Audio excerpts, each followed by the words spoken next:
How is it that so many powerful people can attend meetings alongside the mainstream media and not a mention of it makes it to the public?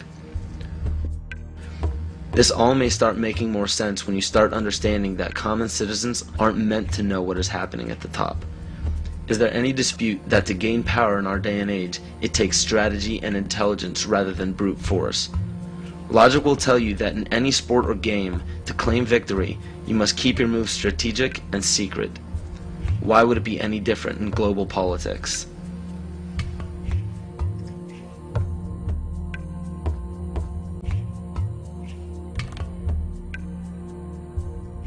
If I bring up Chess Master up here and ask him, what are the principles, Wojciech, and become a master of the game of chess, he'll say these 4 things. He'll say that you need a sense of patience.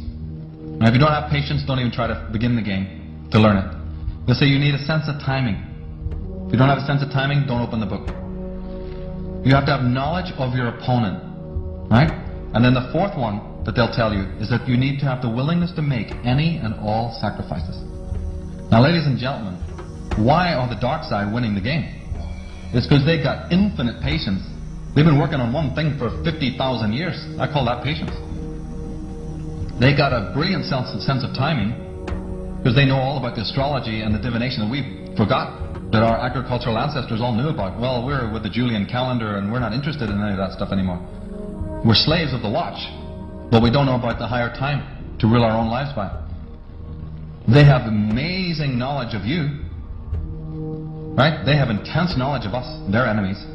And the 4th one is the clincher, isn't it? Because they're willing to make any and all sacrifices when and wherever they need to do it. But Adolf, that would break our treaty. You're a good guy. Why, you hate war. You wouldn't go back on your word. Are you kidding?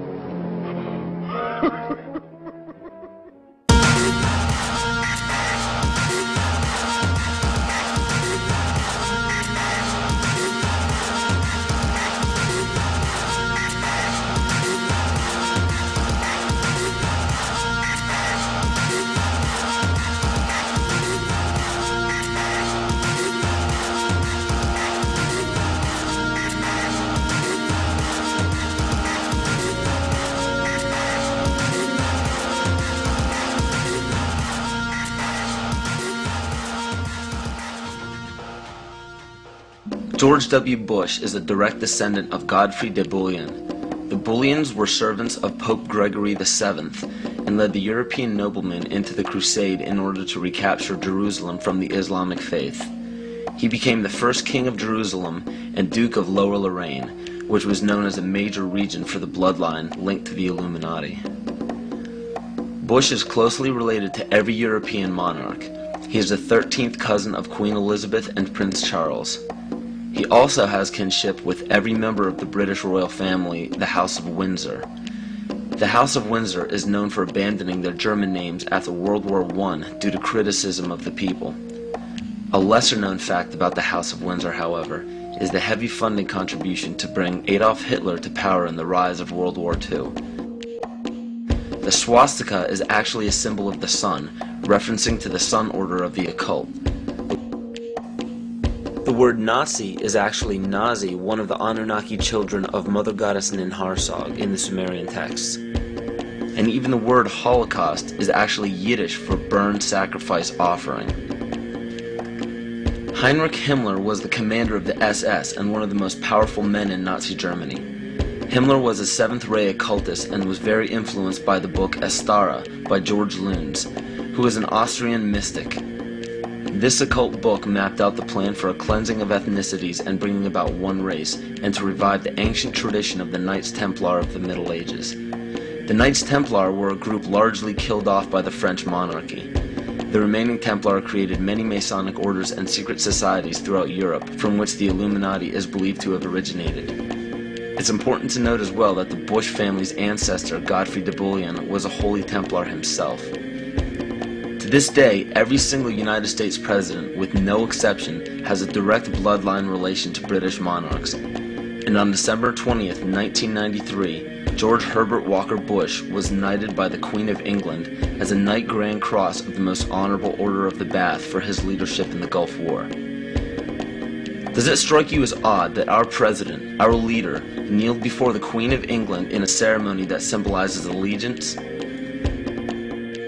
So what does this all mean? It simply means that throughout every major civilization, political power has remained in a select few bloodlines, and it is desperately held in the same manner today. It is openly admitted to the public that major leaders worldwide are part of secret fraternal orders or secret meetings.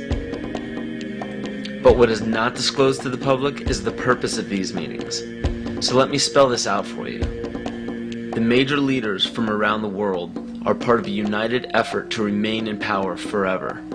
To do so, the people are lured into the trap of perpetual debt, making it impossible to be repaid by the people. So in turn, all property and assets will be repossessed by the debtor. For those of you who are unaware what it means when a government owns everything of yours, it's called socialism. All of this is part of an ultimate goal of the mystery religions. The mystery religion is the paganism we've been talking about all along, but the pagan religions known to the public today are nowhere near as involved as the mystery religion. It is much less confusing than you think.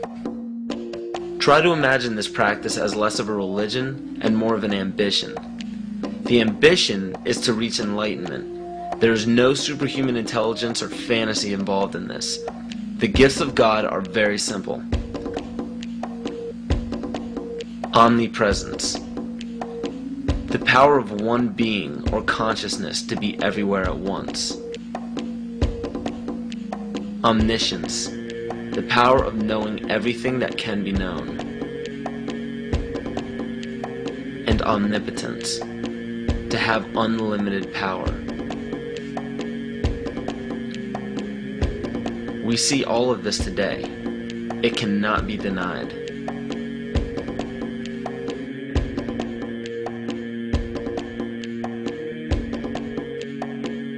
If you still don't believe that the mystery religion is present today, just look around you.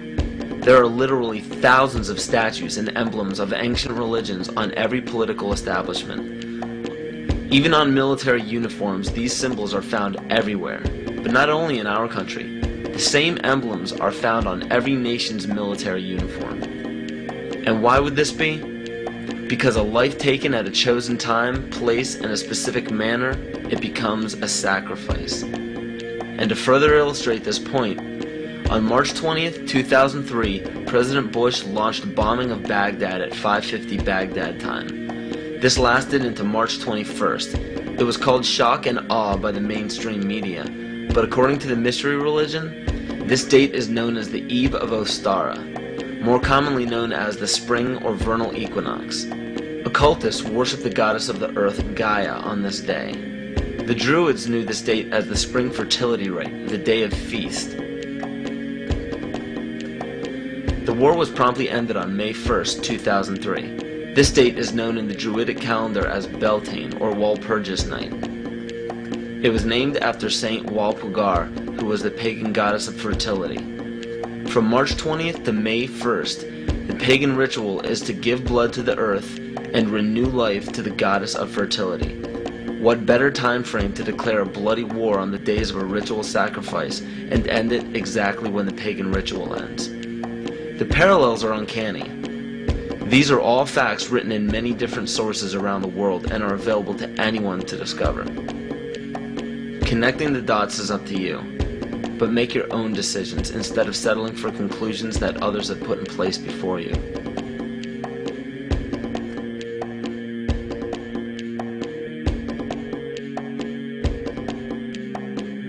The right answers are what you decide are the right answers. Maybe everything I'm telling you is wrong.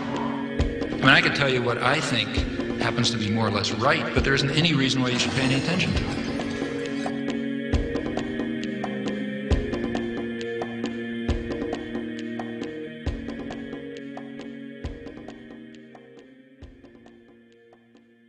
Now you know why they're out to destroy you. Today there is so much confusion about what Christianity is, because everything I thought that was Christianity I found out wasn't.